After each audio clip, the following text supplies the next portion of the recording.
Picture two guys, same city, same age, same starting salary straight out of college. 10 years later, one owns property, has investments, travels when he wants, and sleeps without financial stress. The other is living paycheck to paycheck, maxed out on credit cards, working a job he hates, wondering where the decade went. Same starting point, same opportunities, completely different habits, and today, I'm going to show you exactly what separated them. We've been taught that wealth is about how much you earn. Get a better job, get a promotion, make more money, and then everything will be fine. But here's the uncomfortable truth. There are people earning $30,000 a year who are building wealth, and there are people earning $200,000 a year who are completely broke. Because wealth isn't built in your paycheck. It's built in your daily habits, the small, invisible decisions you make every single day that nobody sees. Today I'm going to walk you through the habits that separate the rich from the poor, not in a judge you way, but in a wake you up way. Because once you see the pattern, you can change it. Let's get into it. Habit number 1. The morning routine. Poor habit. And I want you to be honest with yourself here. The alarm goes off. You hit snooze. 2, 3, maybe 4 times.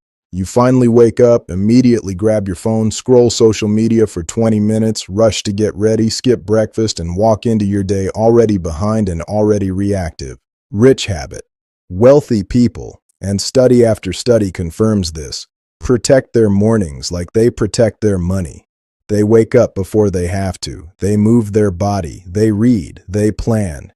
They sit with their thoughts before the world gets loud. Warren Buffett reads for 5 to 6 hours a day. Tim Cook is up at 3:45 a.m. Oprah meditates every morning without exception. Your morning sets the tone for every decision you make for the rest of the day. Win the morning, and you dramatically increase your chances of winning the day. Lose your morning to your phone, and you've already started behind. Habit number 2, the money mindset.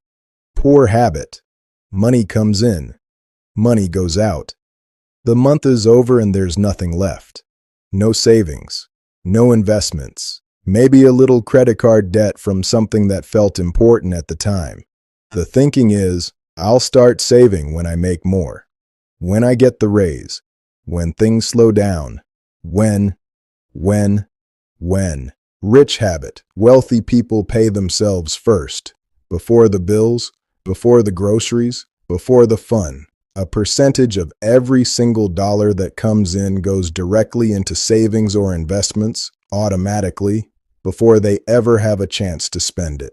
They don't budget what's left after spending. They spend what's left after saving. This one shift, paying yourself first, is the single most powerful money habit that exists. It doesn't matter if it's $50 a month or $5,000. The habit of saving before spending is what separates people who build wealth from people who just make money. Habit number 3. What goes into their mind? Poor habit.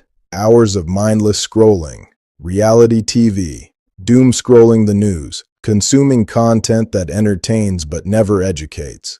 And look, entertainment isn't evil. Rest is important. But when 90% of your free time is pure consumption with zero growth, your mind stays exactly where it is. Rich habit. Wealthy people are obsessive learners, not because they had better schools or more opportunities, but because they made a decision to never stop learning. They read books on finance, psychology, business, history. They listen to podcasts on their commute. They watch interviews with people who have built what they want to build. Warren Buffett once said he reads 500 pages a day because knowledge compounds just like interest. Most people read 0 books a year after they leave school. The wealthy read an average of 30 or more. That gap in knowledge becomes a gap in income and eventually a gap in wealth. Habit number 4. How they value their time. Poor habit. Trading time for money. And being okay with it forever. Working hours to earn dollars. Spending those dollars on things that disappear. And then going back to trade more time for more money. The cycle never breaks because time is never treated as the most valuable asset it is. Rich habit. Wealthy people are obsessed with what their time is worth. They ask, Is this the highest value use of my hour right now? They delegate, automate, and eliminate tasks that don't move them forward. And they are always, always looking for ways to make money work for them instead of only working for money. The poor say, time is money. The rich say, no, time is more valuable than money, because you can always make more money. You cannot make more time. Every hour you spend on something low value is an hour you can never get back. Protect your time like your life depends on it, because your financial life absolutely does. Habit number 5. Their relationship with failure. Poor habit. Failure feels final. You try something, a business, an investment, a new skill.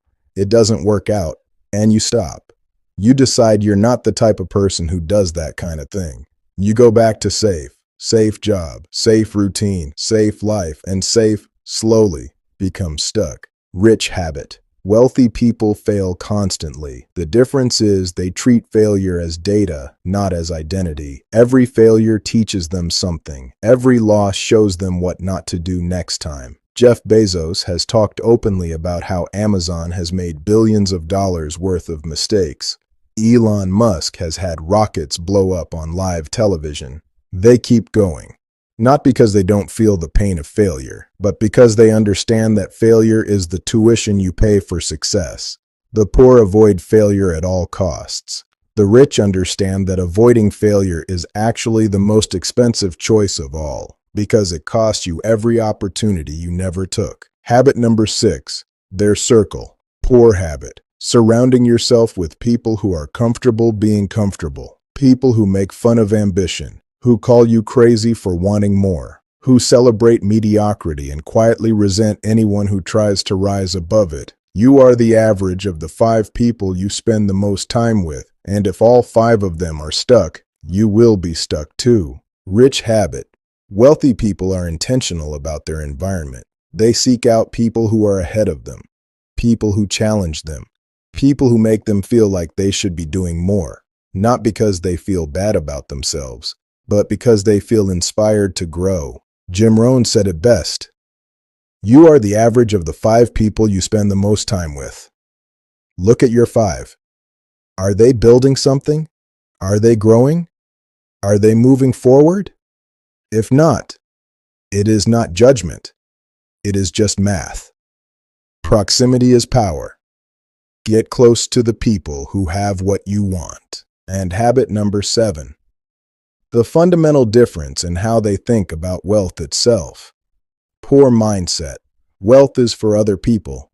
Rich people are lucky, or corrupt, or born into it. Money is the root of all evil. Wanting more is greedy. These beliefs feel humble, but they are actually just permission slips to stay broke. If you believe on some level that you don't deserve wealth, or that wealth is bad, your subconscious will make sure you never build it. Rich mindset. Wealth is a tool. It buys freedom, options, security, and the ability to help the people you love. It is not greedy to want financial stability. It is responsible, and it is available to anyone who builds the right habits consistently over time. The rich don't think wealth is luck. They think wealth is a skill, and skills can be learned. That belief alone, that wealth is learnable, is what keeps them learning, growing, and building when everyone else has given up. Remember those 2 guys I told you about at the beginning? Same city, same age, same salary. The only thing that separated them, 10 years later, was their daily habits.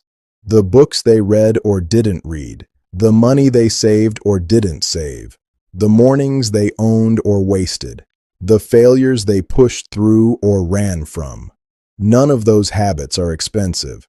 None of them require a special degree or a lucky break. They just require a decision. A daily decision to do the thing that builds, instead of the thing that drains. You already know which habits you need to change. The question is, will today be the day you actually